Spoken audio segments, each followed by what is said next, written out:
How's it going, everybody? Here's part 2 of fretboard identification. Now, in the last video, I showed you the first 2 notes that I wanted you to identify, the E note and the G note across the entire fretboard on each string.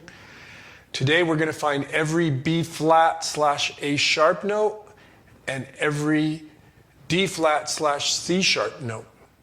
All right, and that'll complete this lesson. Now, quick reminder, we're finding octaves on a single string, and then we're identifying duplications by counting 5 frets across the fretboard on adjacent strings, with the exception of the 2nd and 3rd strings, which is only 4 frets to find a duplication. Okay? It's all explained in the first video, so definitely, if you haven't seen that, you definitely want to see that one first. Don't forget to download the included PDF, because it'll be very helpful for you to understand all this stuff and do it quicker by visualizing it in different ways, applying it but also visualizing it.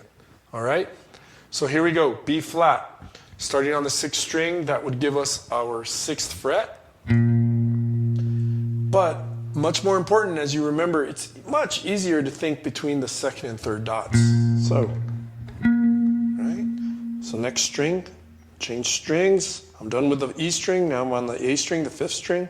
1, 2, 3, 4, 5. 1 above the octave, right? 1 above the octave. There's my B flat there. Okay, I can't go anywhere higher from here with this system, so I'm going to go back to where I just was and go on to the next string. -5. 1, 2, 3, 4, 5. And that puts me between the 3rd and 4th dots. So I go up to the 3rd and 4th dots in the higher octave. So I'm done with that string. -5. 1, 2, 3, 4, 5 on the next string. We're on the 3rd string now. That brings me to the 1st dot for this B flat, which means 1st dot on this side is B flat, all right? Okay, I'm going to go back because I can't go any higher there. Now here's our exception, -4 frets instead of 5, right? So 1, 2, 3, 4. Now take a look at that. I'm 1 behind the octave, and I don't have enough frets on this guitar to do an octave above, so really there's only 1 B flat on this string, okay? So I'm done with this string. Next string. This is really fast, isn't it? I hope it's fast. I hope if you've already started that you realize you can do this very quickly, okay? All right, so the final string, -5, right? Not counting where I am. 1, 2, 3, 4, 5. Puts me between the 2nd and 3rd dots, which means I go up between the 2nd and 3rd dots. And there's my final B flat note. So.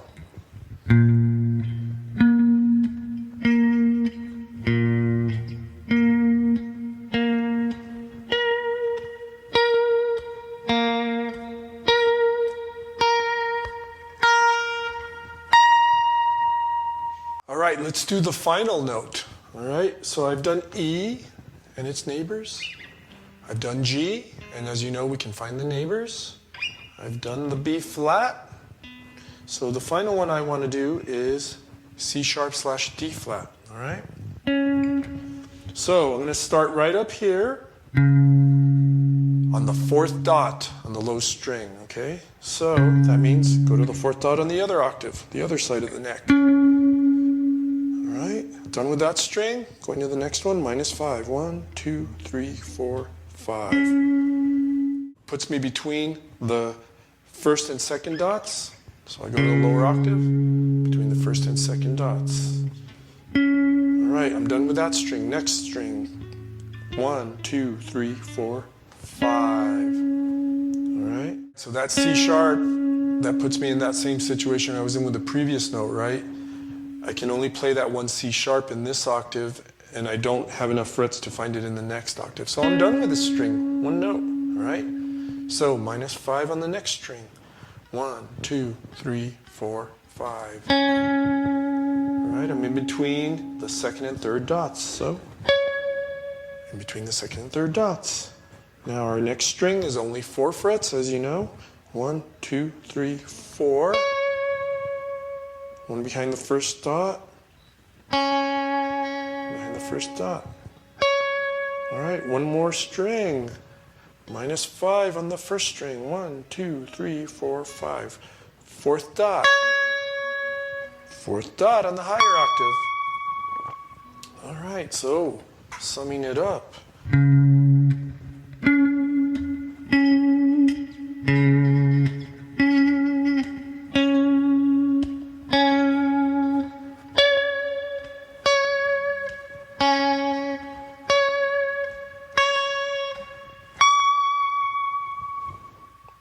And those are all your C#/D flat notes. Okay, that covers it. If you spend a minute or two doing one of these notes every time you practice, a couple of times maybe, just with time passing, you're gonna find that you know the fretboard much better. And you can apply all your concepts, all your licks much faster, and things just start making more sense just because you know all the names of the notes. All right? So I hope this helps you. I really hope you'll apply this. It's one of the easiest ways I've seen. Now, I've seen many effective ways, and I'm sure some of you are thinking about octaves, and that's great, and you can apply that. And feel free to modify this and apply it in your own way using some other concepts. I just wanted to keep it as simple as possible. So, go find your notes. Go find your E's, G's, B flats, and D flats. Right? I want to thank you for joining me in this video and in part 1. And I definitely hope this is all helping you to play better guitar and make better music. I'm Daryl Dominguez, and I look forward to sharing some more concepts in the next video with you, all right? Don't forget to download the PDF included in the description, and I'll look forward to sharing more info with you in the next video. Again, I'm Daryl Dominguez. Thanks for listening. Thanks for joining me. Peace.